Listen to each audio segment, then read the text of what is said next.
Today we start chapter 14. Chapter 14, some portion you have done in 9th class also. In 9th class, like frequency, class size, class mark, range also you have done. And simple question, how can you find mean, median, mode if the data is given in a series form. Now in 10th class, first we discuss about the mean. And for finding the mean, there are three methods. First is direct method. Direct method you also done in 9th class. Assume method, and third is step division. And step division method is removed from by CBSE. We have discussed only these two methods. First direct method, और direct method से पहले हम discuss करेंगे class mark. What is the meaning of class mark? The average of upper and lower limit is called class mark, जिसको हम mid values भी बोलते हैं. Like 60 to 70 class interval given है, this is known as lower limit, upper limit, और lower upper को plus करके bye 2 करेंगे, आपका क्लास मार्क आ जाएगा. या हम इसको क्या बोलते हैं, इसका नेम एक और है मिड वैल्यू, क्लास मार्क और mid value. And class size, what is the class size? The difference between the upper and lower limit, जो इन दोनों के बीच का difference होगा, like difference is 10, so class size is 10. Difference is known as class size, और upper lower plus करके by 2 करेंगे, that is class mark. And now see these two interval.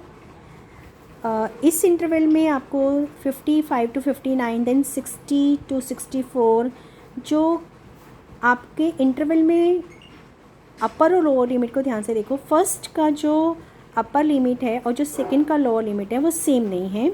अगर वो सेम नहीं है तो ये आपका कहलाएगा डिसकंटिन्यूस क्लासेस.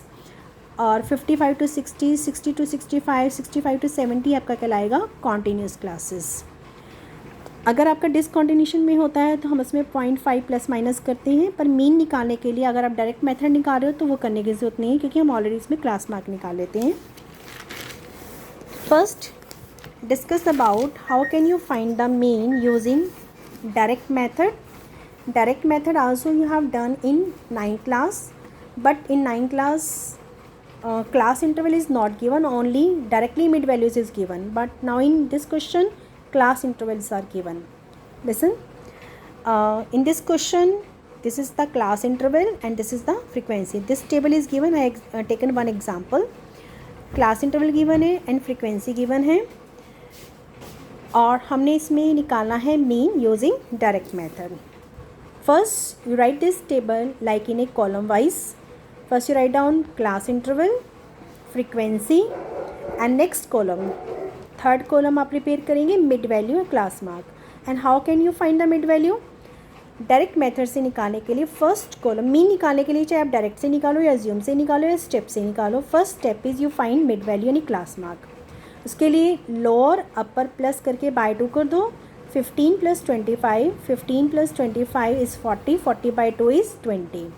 तो फर्स्ट की आपकी क्लास मार्क आ जाएगा 20. फिर इनमें क्लास इंटरवल में कितने का डिफरेंस है? 10 10. इसमें 10 ऐड करते जाओ तो भी आपका आ जाएगा, या हर एक में आप प्लस करके बाय 2 करोगे तो भी यही आएगा. या अगर 10 का डिफरेंस है, फर्स्ट निकाल कर 10 ऐड करते जाओ, 20, 30, 40, 50, 60. तो आपका कॉलम आपका आ जाएगा मिड वैल्यू का. नेक्स्ट फोर्थ कॉलम हम बनाएंगे FI XI. FI XI का मतलब ये फ्रिक्वेंसी को हम FI लेते हैं, मिड वैल्यू को हम XI लेते हैं, इनको मल्टीप्लाई करेंगे. 60 × 20 1200, 35 × 30 1050. So you multiply like that, and after that you add these number FI XI और and add the frequency. Frequency को ऐड करेंगे और FI XI को ऐड करेंगे. जब हम फ्रीक्वेंसी को ऐड करेंगे उसके आगे लिखेंगे सिग्मा FI. ये समीशन के लिए होता है. सिग्मा का मतलब हमने इन्हें ऐड किया है.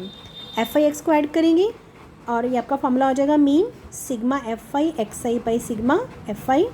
So this is the direct method you have already done in 9th class.